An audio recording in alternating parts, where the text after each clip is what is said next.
Good evening.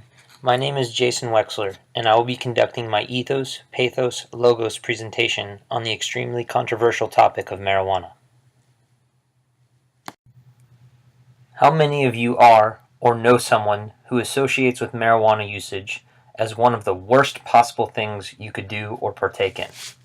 That marijuana is a gateway drug to cocaine, prescription medication, heroin, mushrooms, acid, and meth, promoting the likelihood of a life surrounded by substance abuse.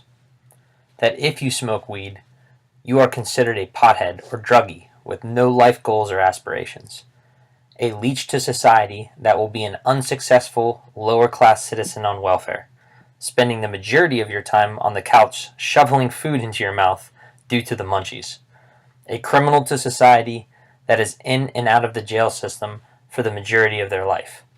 Well, I can tell you that I definitely know someone, my mother, and more importantly, the majority of America. Marijuana is a commonly misconstrued symbol of a toxic substance that leads to criminal-like behavior and even death. But let me ask you, how many people do you know died from marijuana usage? How many celebrities have hit the news for overdosing on smoking too much pot? The answer is zero. In fact, the only way that marijuana is going to kill you is if you eat a handful of it and choke to death, a crate of it falls on you and crushes you, you slip on a baggie and hit your head, or a serial killer by the name of marijuana kills you. As outlandish as this sounds, it is the truth. Yes, anything that is done in excess can have a negative effect and repercussion. But why is it that these same critics who attack marijuana and its overall legalization are the same individuals that enjoy drinking alcohol at home or at a social gathering? Is alcohol not a drug that can be abused? Does alcohol cause more deaths and violence in our society than marijuana? Again, the answer is yes.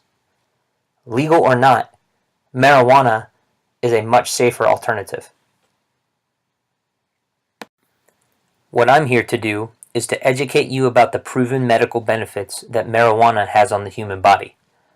To list a few, marijuana has been scientifically proven to help with the following.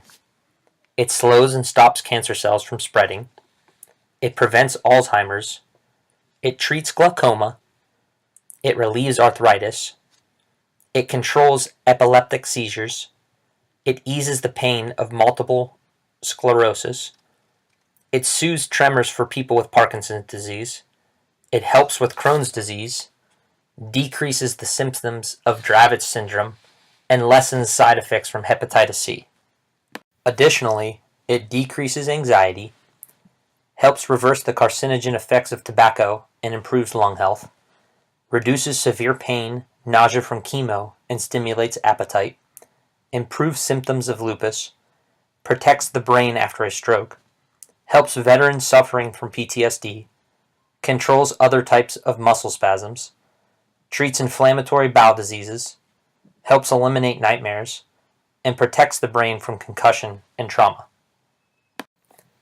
Minus the plethora of health benefits, marijuana genuinely makes you happy, and it is the furthest thing from causing violent behavior or mood swings. Theoretically, anandamide is a neurotransmitter that's believed to be the true cause of the euphoria related to cannabis. Anandamide, which is one of the body's natural endocannabinoids, is known to produce joy and happiness. It also plays a role in memory, motivation, pain, appetite, and fertility. Again, I'll pose the question, why is marijuana so frowned upon? As Bill Murray once said, I find it quite ironic that the most dangerous thing about weed is getting caught with it. To those same critics who correlate all marijuana users as lazy, unsuccessful people going nowhere, I'll conclude with one of the ultimate success stories of a young Austrian man who came to this country with nothing but his dream. An avid user of marijuana, and yes, you heard me correctly, the man used marijuana and still had goals. We know him as the greatest ever in the sport of bodybuilding, a Hollywood movie star that became a governor for the state of California. Yes, the Terminator himself, Arnold Schwarzenegger.